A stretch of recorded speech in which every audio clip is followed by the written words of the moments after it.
نصیب دلم جز بهانه نشد، نماندی و این خانه خانه نشد. جوانه عشقم به بر ننشست، ترنم مهرم ترانه نشد. شور چشم شدم سنگ خاره شدی، ماه نو ببرد بی ستاره شدی. هر چه دم نزدم غم زبان کشید، صبر و مهر و وفا راه چاره نشد.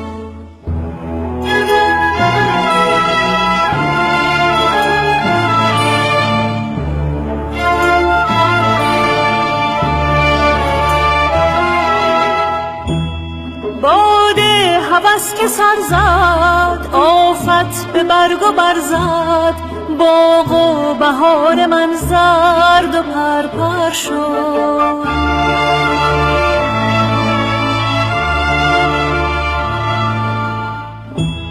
جان شوق بی ثمر شد، خون دلم هدر شد. مهرت نصیب آغوش دیگر شد. در صبح آشنایی من بودم و رهایی، اکنون اسیر بهتم در شام بی وفایی. چه چاره کند آه و سوز مرا، حال و روز مرا. از گذشته تو تا هنوز مرا.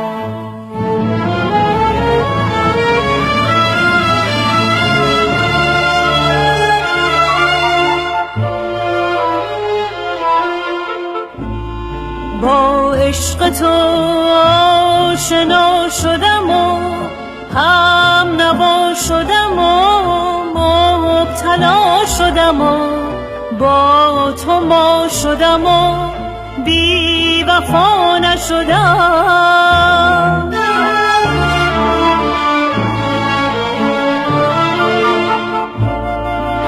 از مهر من با خبر شدی و جلوه گر شدی و چون شرر شدی و ره گذر شدی و مبتلا نشدی.